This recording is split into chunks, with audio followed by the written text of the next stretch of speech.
Hello दोस्तों, technical Amer YouTube channel में आपका स्वागत है। आज की इस वीडियो में हम वाइनवुड हाउस का मोड इंस्टॉल करने वाले हैं। वीडियो पसंद आएगी तो लाइक करें। चलो इस वीडियो को स्टार्ट करते हैं। डिस्क्रिप्शन में लिंक दिया हुआ है, वहां से आप डायरेक्ट डाउनलोड कर सकते हो।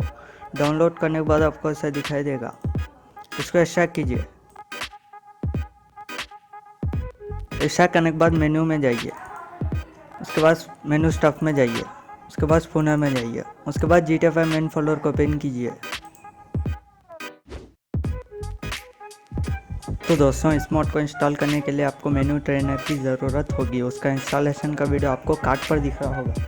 मेन्यू ट्रेनर को इंस्टॉल कर लीजिए। मेन्यू ट्रेनर को इंस्टॉल करने के बाद GTA 5 मेन फोल्डर को ओपन कीजिए। GTA 5 मेन फोल्डर ओपन करने के बाद ये मेन्यू स्टफ दिख रहा है ना, उसको ओपन कीजिए। उसके बाद स्पूनर में जाइए, उसके बाद एक्सट्रैक्ट किया हुआ फोल्डर पर आ जाइए। आने के बाद यहाँ वाइनवुड हाउस का XML का फाइल दिख रहा है ना, उसको यहाँ ड्रैग एंड ड्रॉप कीजिए। बस दोस्तों, इतना ही आपको करने का। चलो अब GTA 5 ओपन करते हैं। तो दोस्तों, GTA 5 ओपन करने के बाद मेन्यू ट्रेनर को ओपन कीजिए। मेन्यू ट्रेनर को ओपन करने के बाद नीचे आ जाइए। नीचे आने के बाद यहाँ जो स्पूनर दिख रहा है ना, उसको ओपन कीजिए। ओपन करने के बाद फिर नीचे आ जाइए।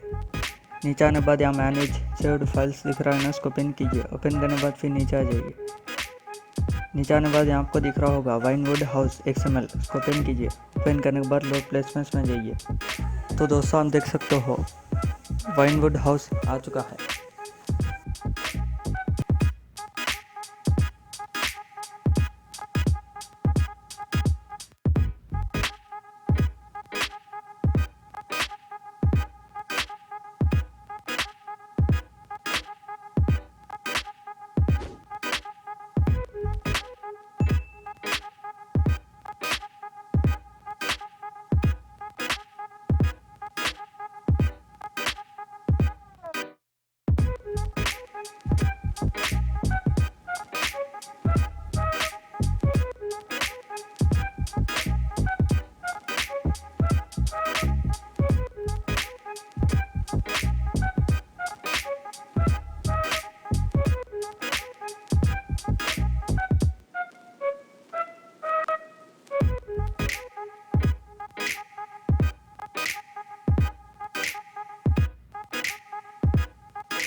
तो दोस्तों, यही था इस वीडियो में। अगर आपको वीडियो पसंद आएगा तो लाइक करें, शेयर करें और इसी तरह के वीडियोस के लिए हमारे इस यूट्यूब चैनल को सब्सक्राइब कीजिए।